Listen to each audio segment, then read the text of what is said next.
मुनियों का देश रहा है। यहाँ आयु 600-700 वर्षों तक जीने वाले लोग इस देश में रहे हैं, जिनके प्रमाण भी आज भी उपलब्ध हैं। इस प्रकार के देश में आज 40 साल, 50 साल, 35 साल, 32 साल की एज में हार्ट अटैक जैसी बीमारियां हो रही हैं। तमाम नौजवान पिछले 15 दिनों में आप देखे होंगे कि जब गर्मी पड़ रही थी तो कई सारे लोगों को हार्ट अटैक और ब्रेन हेमरेज आए और कुछ तो काल कवलित हो गए। कुछ लोग जो बचे वो कोई फॉलिज का शिकार हो गया, कोई अभी हॉस्पिटल में एडमिट है। यानी कि कम उम्र में भी उसकी वजह क्या है? हमारा दूषित खान पान, हमारा तनाव।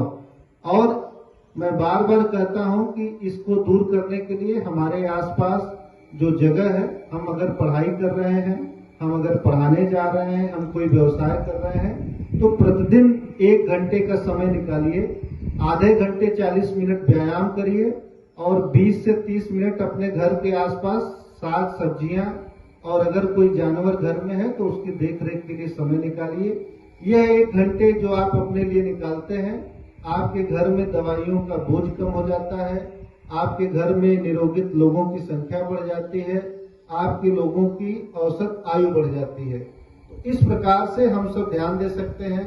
आप अपने खान पान में सब्जियों को शामिल करें। सब्जियों में वो सब्जियां जो कीटनाशक दुनिया भर में मार के पैदा की जाती हैं, वैसे नहीं।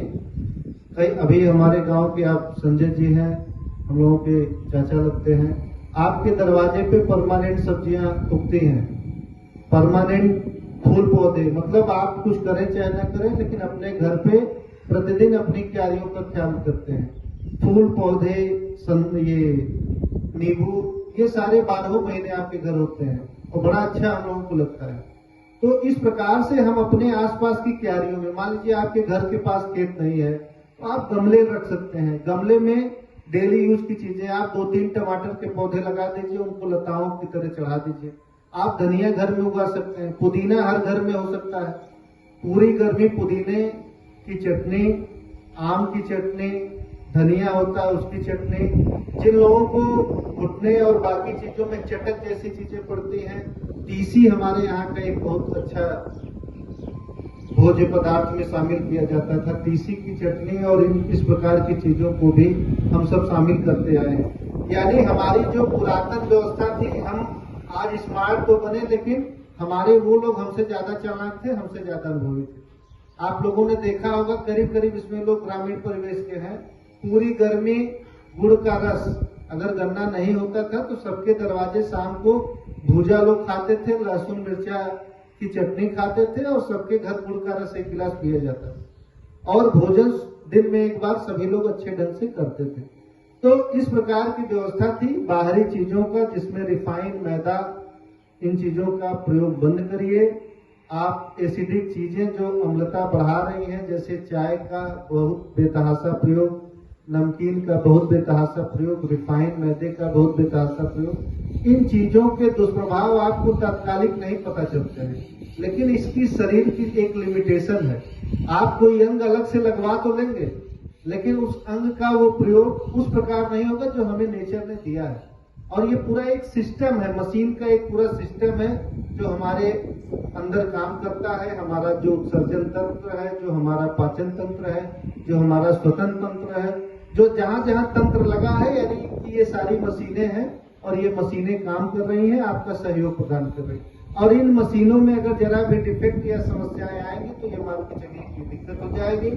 तो चूंकि अब धीरे धीरे धूप हो रही है, लंबा समय हो गया है, आज के इस अंतर्राष्ट्रीय योग दिवस की पूरे विद्यालय परिवार की आए हुए आगंतुकों को ढेर सारी बधाई और शुभकामनाएं। यह योग केवल योग दिवस तक सीमित न रहे, जन जन तक, घर घर तक ये जाए, इसको अपने स्वभाव में ले आइए। बच्चे और अध्यापकों के लिए तो ये बहुत ज्यादा लाभदायक है, क्योंकि आप जो पढ़ते हैं वो भूल जाते हैं, ये बार बार शिकायत होती है। उसके लिए तमाम योगिक क्रियाएं हैं। हम चाहेंगे कि सोमवार से जब कक्षाएं चलती हैं तो ये सुनील जी बच्चों को इस प्रकार के अभ्यास, अध्यापकों को इस प्रकार के अभ्यास बताएं। जो बच्चे चेयर टेबल पे पढ़ते हैं, सुबह उनका पढ़ने में ज्यादा मन लगता है, तो वो चेयर पे बैठे बैठे भी कर सकते हैं। आप लंबे समय तक 2 घंटे 3 घंटे बैठते हैं उसके बाद बॉडी की कुछ अंगों को हिलाते रहेंगे, एक्सरसाइज कर लेंगे तो उससे काफी आराम होता है। जो बच्चे मोबाइल से पढ़ते हैं, अध्यापक मोबाइल या टैबलेट से या लैपटॉप से पढ़ते हैं, उनको सर्वाइकल वगैरह की आजकल समस्याएं आ जाती हैं। तो 2-3 एक्सरसाइजें सर्वाइकल की भी करा देता हूं। दोनों हाथों को इस तरीके से लीजिए और सिर के पिछले हिस्से से दबाइए पीछे की ओर और हाथ को दबाइए आगे की ओर। ये हाथ मुड़ा नहीं होना चाहिए, ये पूरा ऐसे रहना चाहिए, स्ट्रेच। इस तरीके से सीधा हाथ हो, मुड़ा हुआ, गर्दन टेढ़ी ना हो, एकदम सीधी हो। सीधी गर्दन करिए, पीछे की ओर दबाइए और पीछे से आगे की ओर दबाइए उसको। देखिए ये बहुत फायदेमंद एक्सरसाइज। फिर हाथ छोड़ के नीचे आइए, फिर दोबारा हाथ ले जाइए, 5 बार ये क्रिया करिए। श्वास भर लीजिएगा, श्वास भर के कोई भी क्रिया श्वास भर लीजिए, आराम से उसको दबाइए। ये प्रत्येक बच्चे और अध्यापक के लिए आवश्यक क्रिया है जो है। 5 बार इसको करिए, तुरंत अंतर आपको दिखेगा। फिर उसके पश्चात ये हाथ का जो ये हथेली है, पाम है, ये सिर का जो पिछला हिस्सा है, उसी तरीके से सर एकदम सीधा देखिए, इसको गर्दन को दबाइए, सिर से हाथ को दबाइए, हाथ से सिर को दबाइए, दोनों को दम दीजिए, पूरा दम दीजिए। गर्दन हिलनी नहीं चाहिए एकदम रत्नेश्वर जी। हाँ, वो हाथ ऐसे नहीं रहेगा, ये पोजीशन। हाँ, उसी तरीके से ये बायां हाथ दूसरा वाला, आपका दायां बायां कोई हो सकता है। सर एकदम सीधा होना चाहिए, आंखें एकदम सीधी देख रही होनी चाहिए। लगाइए दम इसमें, ठीक ना। ये क्रिया कई बार होनी चाहिए, 8-10 बार। दोनों हाथों से इस तरीके से घुट्टी को दबाइए, घुट्टी को दबाइए। कई प्रकार की क्रियाएं हैं। शरीर के एक एक अंग की एक्सरसाइज करके अंगों को खोलना। योग और आसन तो जो सर ने बताए काफी अच्छा बताए, लेकिन कुछ चीजें ऐसी होती हैं जो काफी क्लिष्टता खत्म करते हुए हम आसान तरीके से भी कर सकते हैं। जैसे आंखों को बंद करिए और गर्दन की एक्सरसाइज पहले धीमे धीमे इधर से गर्दन को टच करिए। उसके बाद फिर पूरा एक गोल घेरा 5 बार दाहिने से जाइए, 5 बार इसी क्रिया को बाएं से करिए। एक एक अंग को खोलने का प्रयास करिए। धीमे धीमे गर्दन को बाएं से दाएं, बहुत तेजी से नहीं, आंखें बंद ही रहनी चाहिए।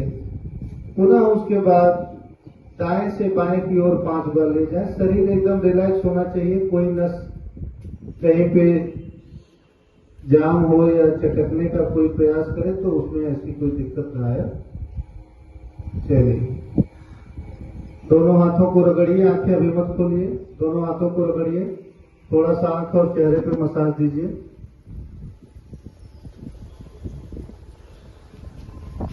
वाह, दोनों हाथ बाहर, पंजे आपस में मुट्ठी बांध लीजिए। मुट्ठी बांध के यही गोल घेरा जो है दोनों हाथों से बाहर से भीतर की ओर, भीतर से बाहर की ओर 5 बार बाहर से भीतर करिए, 5 बार भीतर से बाहर की ओर करिए। गोले एकदम बनने चाहिए, अंगूठे से ही गोला बना दीजिए। शाबाश।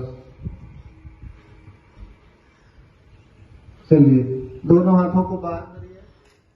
शोल्डर की एक्सरसाइज, कंधे की एक्सरसाइज कर लीजिए, कंधे की एक्सरसाइज कराइए, बोलते जाइए।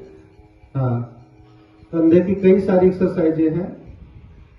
देखिए, प्रथम प्रयास हम सबको यही करना चाहिए ना कि शुरुआत हमें अंगों को खोलते हुए करनी चाहिए। ऊपर से नीचे तक के सारे अंगों की एक्सरसाइज मौजूद है और अगर वो सक्रिय होते हैं तो हाँ, देखिए, इससे भी गोला बनाइए, बाहर की ओर भीतर की ओर 5-5 बार। देखिए,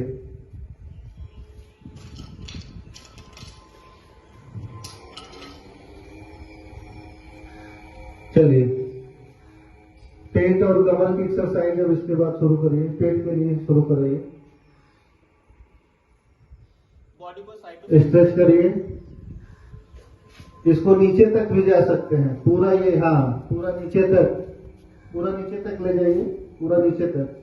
दायां हाथ ऊपर भी कर सकते हैं, बायां हाथ ऊपर कर सकते हैं और ये वाला नीचे घुट्टी तक जा सकते हैं।